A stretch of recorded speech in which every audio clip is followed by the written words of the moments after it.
Urgente. Ucrania está aumentando la producción de drones y sorprende al mundo con supermisiles. Estas armas ya están en el frente. Una trampa mortal para el enemigo. El cielo de Ucrania está bajo control. Un nuevo sistema de defensa antiaérea convierte los drones rusos en cenizas. Interceptores de última generación ya están listos para el combate. Un día negro para el Kremlin. Sin gasolina, sin ejército y sin oportunidades. Los drones ucranianos han paralizado la industria del combustible en Rusia. Colas kilométricas y pánico en las gasolineras.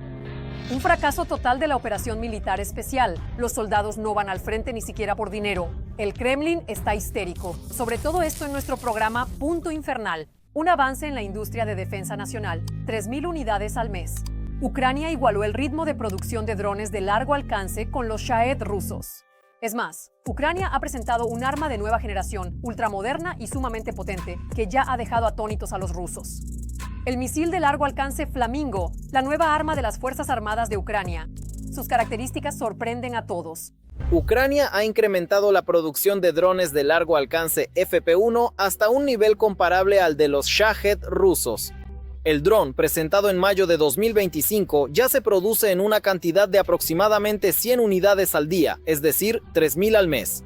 Así lo informa el portal militar Defense Express. Según la Dirección Principal de Inteligencia del Ministerio de Defensa de Ucrania, el ritmo actual de producción de Shaheds en Rusia a mediados del verano también era de unas 100 unidades. También se conoce el precio de compra de un Shahed ruso en el año 23, que es de $193.000, mientras que el dron ucraniano FP-1 cuesta alrededor de $55.000. A principios de la semana, el ministro de Defensa de Ucrania, Denis Shmyhal, confirmó la existencia del sensacional misil de largo alcance Flamingo en el arsenal del ejército ucraniano. Dado que la mayoría de los socios internacionales se niegan a proporcionar a Ucrania armas de largo alcance, estos misiles de crucero de fabricación ucraniana tienen una importancia crucial para la defensa ucraniana, escribe Associated Press. Es un arma poderosa, de largo alcance, muy potente y está disponible. Estos son los detalles clave. Todo lo demás lo sabremos cuando llegue el momento adecuado. Y así, los periodistas occidentales obtuvieron la oportunidad exclusiva de visitar una de las fábricas subterráneas secretas de la empresa ucraniana Firepoint. Es allí donde se producen tanto los misiles Flamingo, con un alcance de más de 3.000 kilómetros, como los drones capaces de recorrer hasta 1.600 kilómetros. Producción de armas ucranianas. La producción de armas ucranianas es una enorme garantía tanto para la independencia de Ucrania como para la independencia y la seguridad europeas en todo el continente, porque ahora Ucrania mantiene esta barrera y, por así decirlo, exporta seguridad a otros países que están detrás de ella. El lanzamiento de 10 o 15 misiles Flamingo contra alguna de las fábricas militares en el interior de Rusia puede suponer un serio desafío para la industria militar rusa, escribe la BBC. De hecho, un alcance de 3.000 kilómetros permitirá a Ucrania alcanzar objetivos en toda la parte europea de Rusia e incluso en los Urales y Tartaristán. Por cierto, desde la frontera rusa hasta Yelabuga e Izhevsk, donde se fabrican los Shahed, hay menos de 1.500 kilómetros. Ucrania ya puede alcanzar estos objetivos con drones de largo alcance. Sin embargo, la carga útil del Flamingo, que supera la tonelada de explosivos, supera con creces el potencial de ataque de los drones no tripulados. A su alcance máximo de 3.000 kilómetros, el Flamingo puede alcanzar el objetivo con una precisión de hasta 14 metros. La velocidad máxima es de 900 kilómetros por hora. La velocidad de crucero puede variar. La capacidad de carga es de 1.150 kilogramos. Al principio era 1 tonelada, pero luego encontramos la manera de aumentarla un poco. Y el peso total de despegue del misil es de 6 toneladas. Se lanza con combustible sólido para cohetes y está equipada con un motor turborreactor de nuestra propia fabricación, así como con un acelerador de cohete de combustible sólido, también de nuestra producción. La empresa Firepoint surgió después de la invasión a gran escala. Al principio, aquí se fabricaban drones económicos. Si hace 2 años la producción alcanzaba las 30 unidades al mes, ahora ya son cerca de 100 drones al día, dice la directora técnica. Nunca ha habido una situación en la que nuestros drones hayan impactado accidentalmente en infraestructura civil. Gracias a esto, es muy conveniente planificar la misión, hacerla segura y muy precisa. Además, nuestros drones son 5 veces más baratos que los Shahed, pero pueden volar un poco más lejos y tienen mayor capacidad de carga útil. Al principio, Firepoint compraba equipos de navegación para sus drones en Occidente, pero pronto Rusia pudo influir en su eficacia mediante medios de guerra electrónica. Por eso, Firepoint desarrolló su propio software, y ahora los desarrollos ucranianos son resistentes a las contramedidas electrónicas rusas. Oleksandr Moshechuk, Ventanas Directas, STV. La única noticia. El gran avance tecnológico de Ucrania, su propio sistema de guía e interceptores de alta velocidad. El nuevo sistema de defensa aérea aire-aire ya está provocando pesadillas a los ocupantes. Ucrania ha creado una defensa aérea capaz de cubrir regiones enteras. El sistema revolucionario ya protege las regiones de Kiev y Chernihiv. Todos los detalles a continuación en el reportaje. En Ucrania hay una nueva solución más para proteger el cielo. Una empresa nacional presentó su propio modelo de defensa antiaérea. El complejo es capaz de derribar al menos drones enemigos desde el aire, mientras escanea enormes territorios. El participante del clúster de innovaciones de defensa, Maxon, está desarrollando un complejo de defensa aérea aire-aire con su propio sistema de guiado y interceptores de alta velocidad para proteger grandes perímetros. Su desarrollo ya está pasando pruebas de combate en las regiones de Kiev y Chernigov. Por supuesto, no hay muchos detalles sobre el nuevo complejo. El desarrollo sigue siendo clasificado. Sin embargo, al hablar de la clase de sistemas aire-aire, se puede tratar de varias soluciones de ingeniería a la vez. Se trata de drones interceptores, así como de UAVs equipados con medios de ataque.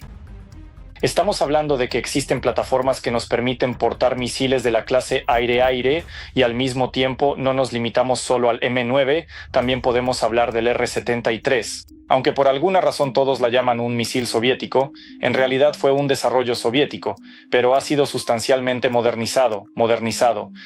Por eso aquí decimos que ahora ya hemos encontrado una solución integral.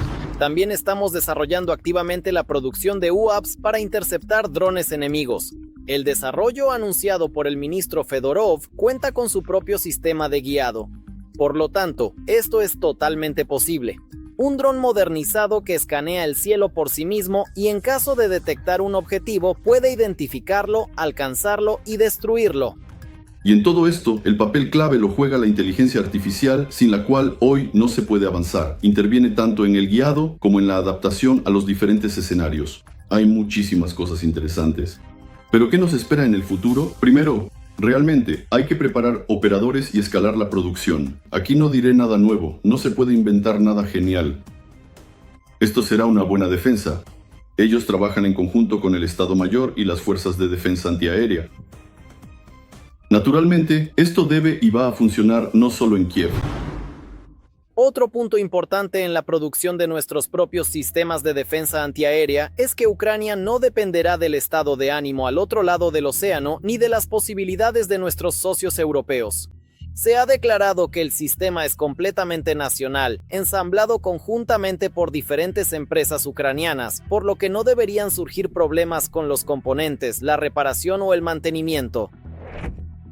Es importante que la tecnología Maxon integre las soluciones de otros participantes de Brave 1. Así es como funciona el ecosistema del clúster. Las empresas que desarrollan soluciones eficaces en diferentes áreas pueden integrarlas entre sí.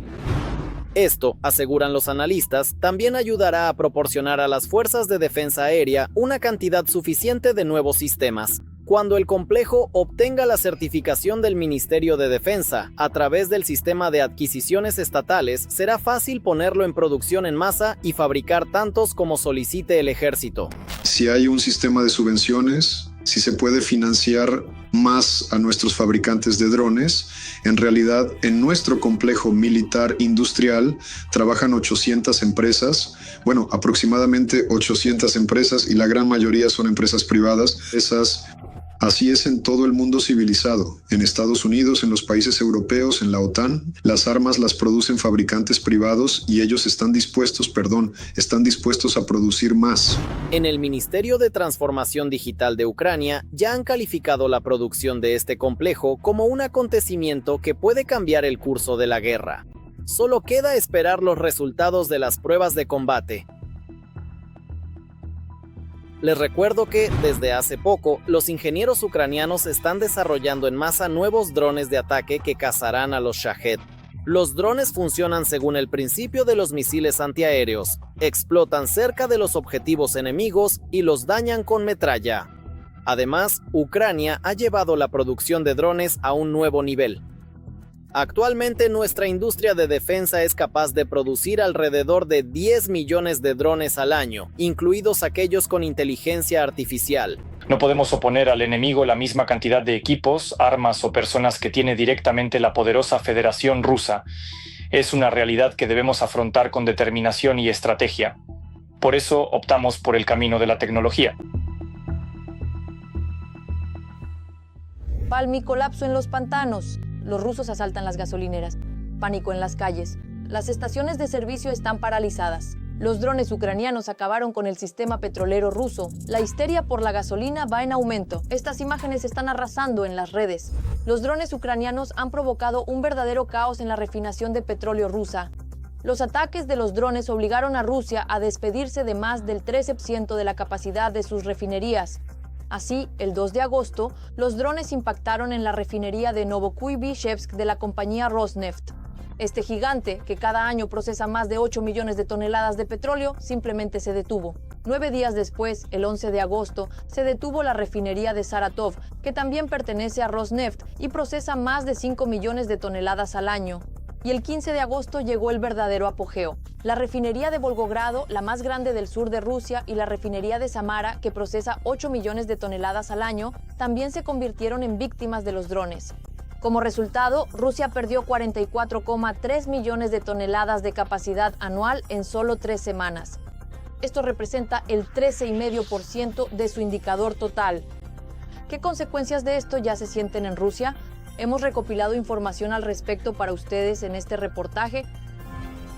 En la región de Primory hay colas kilométricas en las gasolineras debido a la escasez de combustible. Así es la cola en Melnichnaya. En resumen, así está la situación en Alliance. Bueno, probablemente pronto será 1 kilómetro. Todos estos están esperando gasolina. Actualmente hay problemas con la gasolina en muchas regiones de la Federación Rusa. Anteriormente, en la Crimea anexionada surgieron problemas con la gasolina en las gasolineras debido a la operación militar especial, y en Zabaikali empezaron a vender gasolina con vales. Las principales razones son la inflación, la alta demanda y los constantes ataques a las refinerías de petróleo. El último factor se está volviendo muy significativo. Los drones ucranianos atacan casi todas las noches las refinerías rusas. Este es un ataque a la refinería de petróleo de Lukoil en la región de Volgogrado, que está entre las 10 principales de Rusia y es uno de los mayores productores de productos petrolíferos en el Distrito Federal del Sur. En la última semana, los drones ucranianos ya han atacado refinerías 3 veces. La planta ha detenido sus operaciones aproximadamente hasta mediados de septiembre. Ahora vemos cómo prácticamente todos los días llegan informes de que grandes y serias refinerías de petróleo en la parte europea están siendo afectadas. El último caso es la planta de Lukoil en Volgogrado, y los drones incluso alcanzan la planta de Ukta de Lukoil en Komi, y algunas plantas simplemente se han detenido. El 2 de agosto, tras los ataques de drones, la refinería de Novokuybishevsk detuvo sus operaciones. El 11 de agosto, la refinería de Saratov dejó de recibir materia prima. El 15 de agosto se supo sobre la detención de la refinería de Volgogrado. Y ese mismo día, tras el ataque de drones, la refinería de Samara dejó de recibir petróleo para su procesamiento. Los ataques de drones a las refinerías rusas, que se intensificaron en agosto y provocaron la detención de al menos 4 grandes refinerías, privaron a la economía de una séptima parte de su capacidad de refinación más poderosa. De este modo, en menos de 3 semanas, los petroleros perdieron 44,3 millones de toneladas de capacidad anual de refinación. Eso representa un 13,5% menos del indicador total del país, que asciende a 328 millones de toneladas al año. Según Reuters, la reparación de algunas plantas durará al menos un mes y la refinería de Samara estará parada hasta finales de agosto. Las dificultades con las reparaciones están relacionadas con las sanciones. El equipamiento occidental para las refinerías de petróleo quedó sujeto a las medidas restrictivas europeas desde el primer paquete debido a la invasión de Ucrania en febrero de 2022. Y esto provoca interrupciones. Como resultado, en 2025 Rusia volvió a enfrentarse a una escasez de gasolina. Los precios bursátiles de la AI 92 y la AI 95 se dispararon desde principios de año en un 40 y 50% respectivamente y batieron récords históricos. 71.970 rublos por tonelada y 81.337 rublos por tonelada. Si Ucrania continúa atacando las refinerías rusas, los problemas con los precios y la disponibilidad de la propia gasolina en la Federación Rusa solo se agravarán. Y las actuales colas por combustible en algunas regiones de Rusia parecerán insignificantes en comparación con lo que podría ocurrir, por ejemplo, ya dentro de un mes. Si los ucranianos se olvidan de la petición de Biden de no atacar todavía las terminales petroleras en el Mar Negro, por ejemplo en Novorossiysk, en Tuapse o en el Báltico, donde Ust-Luga y Primorsk son las dos terminales principales, y comienzan a lanzar ataques contra ellas, esto afectará muy seriamente la capacidad de Rusia para exportar petróleo. Los ataques a las refinerías rusas y la pérdida de capacidad, así como el posible aumento de estos ataques, son una carta muy fuerte en las posibles negociaciones de Zelensky con Putin. El ejército ruso está al borde del colapso. Los soldados rusos se niegan a luchar incluso por dinero. El Estado Mayor ruso está en estado de histeria. Las tropas están desmoralizadas. Fracaso masivo de la movilización y pérdidas catastróficas entre los soldados. Y por si fuera poco, también hay una epidemia. Más detalles a continuación en el reportaje. Los rusos no quieren firmar contrato con el ejército ocupante. En el segundo trimestre de 2025, la cantidad de personas que firmaron contratos con el Ministerio de Defensa ruso fue la más baja de los últimos 2 años. Ha cambiado la propia estructura política, la mitología política para los propios rusos de manera significativa y profunda. Bueno, y esto es absolutamente lógico porque si durante varias décadas a los rusos se les inculcó que toda su vida está orientada a oponerse a Occidente decadente y sobre todo a los Estados Unidos de América, que toda la construcción geopolítica del régimen de Putin se basaba en la confrontación con los Estados Unidos de América, y ahora Putin con gusto vuela para Estados Unidos, se reúne con el presidente Trump, se anuncia que tienen mucho de qué hablar, incluyendo el Ártico, posiblemente las tierras raras, cuestiones de disuasión nuclear y así sucesivamente. Y literalmente ante los ojos de, como los llama Putin, los rusos de a pie, la propaganda rusa cambia su rumbo 180 grados.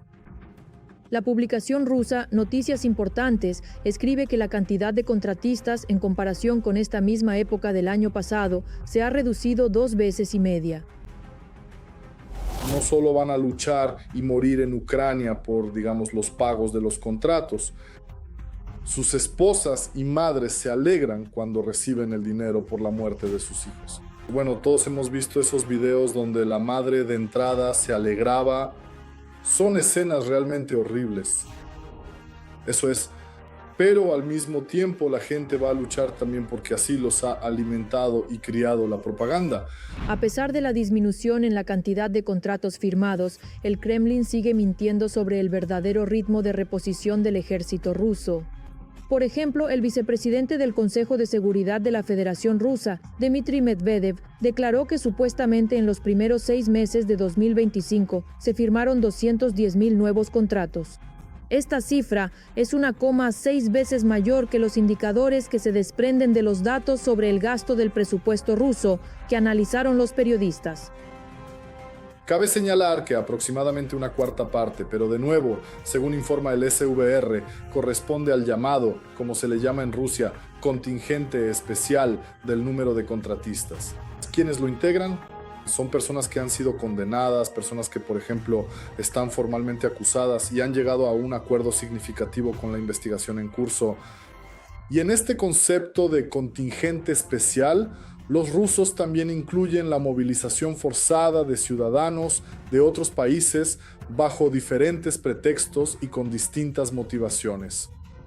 A algunos primero les prometen trabajo en empresas militares con un gran contrato, a otros, por ejemplo, en algunos países de Asia Central, les prometen mucho dinero y la gente cae en eso, por así decirlo, y además les prometen la ciudadanía rusa, a algunos les prometen vivienda.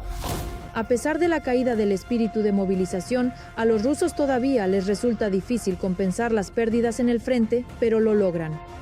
A Putin, en realidad, le da igual a quién enviar a la caldera de la guerra para alcanzar sus objetivos y ambiciones políticas, ya sean, como él los llama, rusos de a pie o simplemente algunos trabajadores migrantes o personas a las que simplemente engañarán para obligarlas a ponerse el uniforme y las enviarán a algún cuartel en el bosque cerca de Pokrovsk.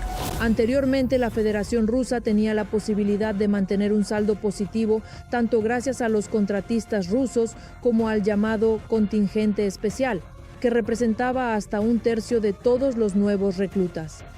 Tras el acercamiento de Putin a Estados Unidos, contra los cuales los rusos, en esencia, supuestamente están luchando en Ucrania, los paradigmas propagandísticos en la mente de las personas comienzan a disiparse.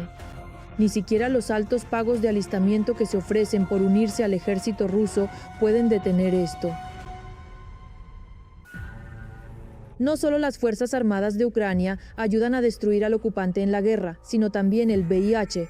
La enfermedad está diezmando a los soldados rusos, pero de esto no se habla en los canales federales. No pasé la redacción de la AOK porque tengo VIH, allí contraje hepatitis hepática y el riñón izquierdo no funciona, está fallando. ¿Qué hacer? Ayúdenos a todos. Aquí nadie duerme, solo que mañana me llevan al frente, a la línea de combate. Desde el inicio de la invasión a gran escala a Ucrania, la cantidad de infecciones por VIH entre los militares rusos ha aumentado en 2000%. Pasé la comisión médica en la oficina de reclutamiento militar de mi ciudad. Es decir, resulta que ellos lo arreglaron todo. Después de eso, en Nizhny Novgorod, en la oficina regional de reclutamiento militar, allí no pasé la comisión médica, solo llevé los papeles. ¿A qué se debe este aumento tan brusco? En primer lugar, a los contactos sexuales sin protección entre los militares rusos y al consumo de drogas. En segundo lugar, las jeringas tienden a acabarse muy rápido, especialmente en la guerra. Por eso, el personal médico en los hospitales de campaña no duda en reutilizar jeringas desechables varias veces. Durante el servicio en sí, un cierto número de personas se infectaron, porque sabemos por fuentes independientes que muchos heridos, muchísimos heridos, relacionados con Alexander Soloviev, pido perdón arrancando las extremidades, y esto naturalmente está relacionado con una gran pérdida de sangre, y por eso, si una persona, por ejemplo, que vive con VIH, que no recibe tratamiento e incluso tal vez no conoce su estado, sufre una herida así, es posible que esta sangre infectada también pudiera transmitirse a otros. El aumento de enfermedades y muertes por el virus de la inmunodeficiencia está directamente relacionado con el Kremlin, que, bajo el pretexto de proteger los valores tradicionales, ha intensificado la presión sobre las organizaciones preventivas y educativas que luchan contra el VIH. Las autoridades casi han dejado de publicar datos sobre el VIH. Al mismo tiempo, el ejército ruso, que se encuentra en condiciones de aislamiento prolongado y falta de atención médica, se ha vuelto especialmente vulnerable. Empezaron a reclutar, por ejemplo, a presos con VIH, aunque probablemente ni siquiera para el ejército, sino para compañías militares privadas. Además, después de que se anunció la movilización parcial y empezaron a pagar sumas tan enormes por firmar un contrato, algunas personas con VIH se alistaron en el servicio militar. Ellos decidieron ocultar su estado serológico respecto al VIH. A pesar de las declaraciones de que no envían a personas VIH positivas a la guerra contra Ucrania, en realidad, en el frente hay al menos cientos de contratistas, movilizados y voluntarios con este diagnóstico. A pesar del diagnóstico y la conclusión de la comisión médica sobre su aptitud limitada, el militar fue transferido al batallón de infantería motorizada y más tarde a posiciones de combate. A los reclutas con diagnóstico de VIH no los aceptan en el ejército. Esta enfermedad pertenece a la categoría D, lo que significa una exención total del servicio. Sí, en efecto, pudieron haber casos en los que a una persona en cierta etapa de la infección por VIH se le permitiera seguir sirviendo en el ejército si el diagnóstico se detectaba ya durante el servicio. Pero aún así, a una persona con VIH no se le permitía ingresar al ejército. Y aquí también había un control estricto en la entrada, cuando era obligatorio presentar certificados sobre la presencia de infección por VIH, hepatitis viral, tuberculosis. Todas estas enfermedades servían como motivo de exención. Y de nuevo, después de que comenzó la llamada Operación Militar Especial y después de que fue necesario llenar el ejército con nuevas personas, digamos, para reemplazar a los que salían, por supuesto, empezaron a mirar esto con menos rigor Desde el inicio de la movilización en la Federación Rusa, los rusos VIH positivos recibían citaciones y continúan recibiéndolas hasta ahora. Las oficinas de reclutamiento no conocen su estado de salud actual. Algunos voluntarios lo ocultan para ir a la guerra y ganar dinero, mientras que otros simplemente no saben sobre sus diagnósticos.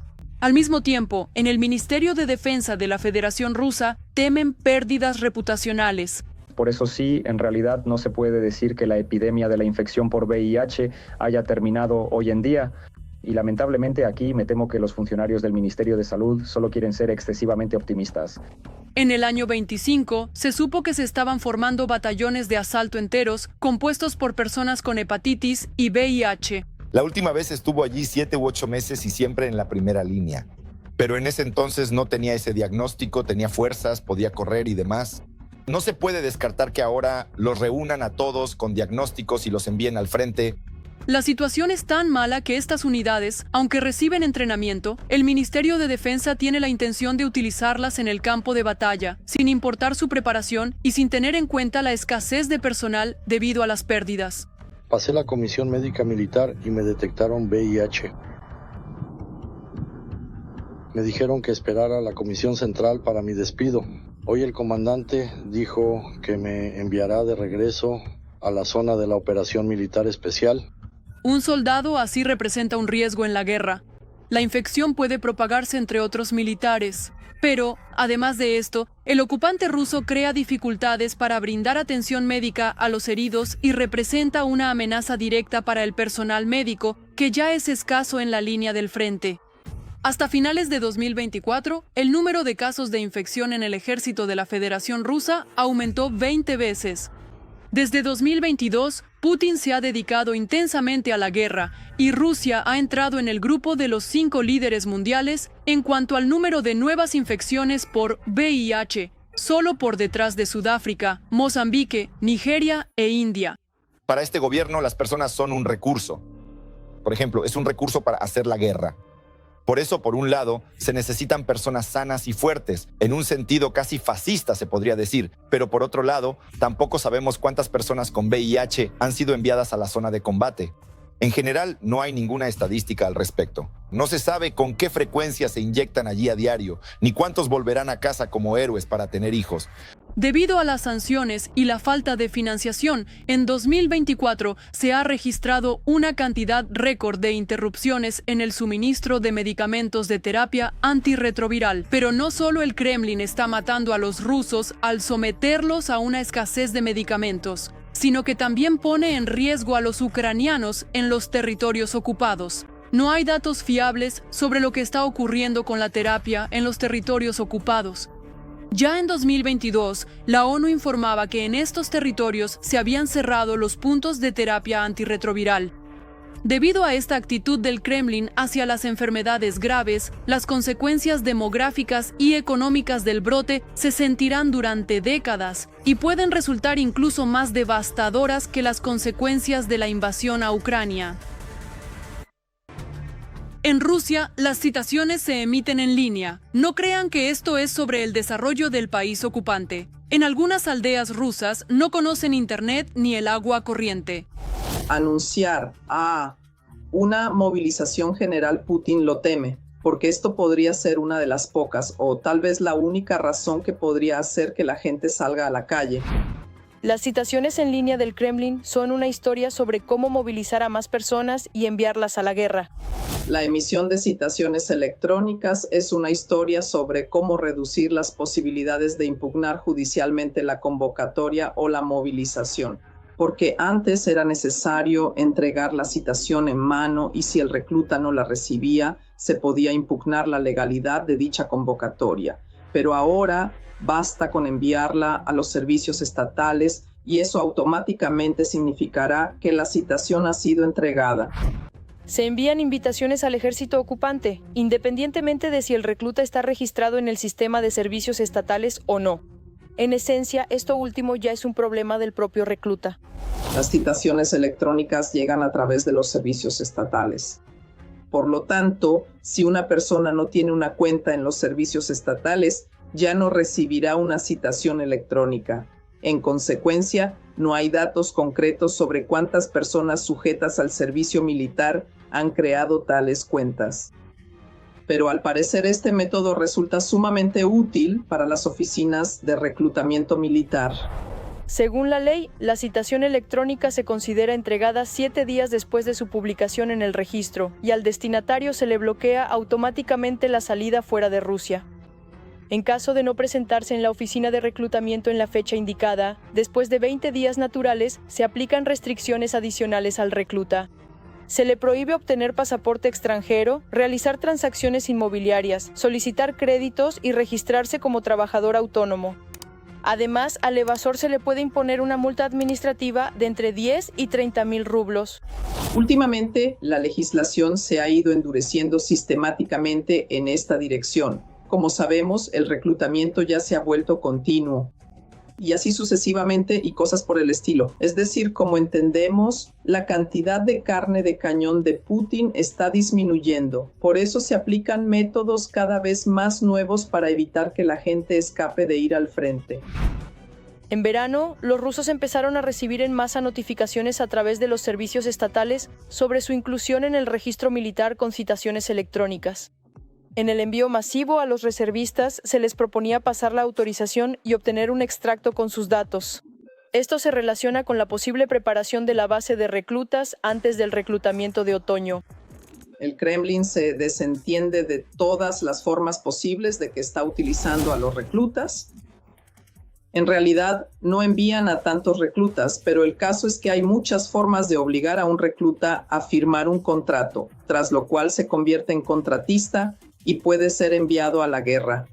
Porque el ejército ruso, si se diferencia del soviético, es más bien para peor, ya que la persona que termina allí prácticamente no tiene ningún derecho.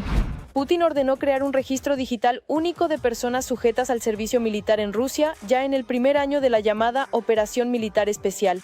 Ya en abril de 2023, las citaciones electrónicas se equipararon a las de papel y se impusieron restricciones contra los ciudadanos que evadían la movilización. Precisamente con esto se relaciona la salida masiva de rusos al extranjero, que según diversas estimaciones asciende hasta 1 millón de personas.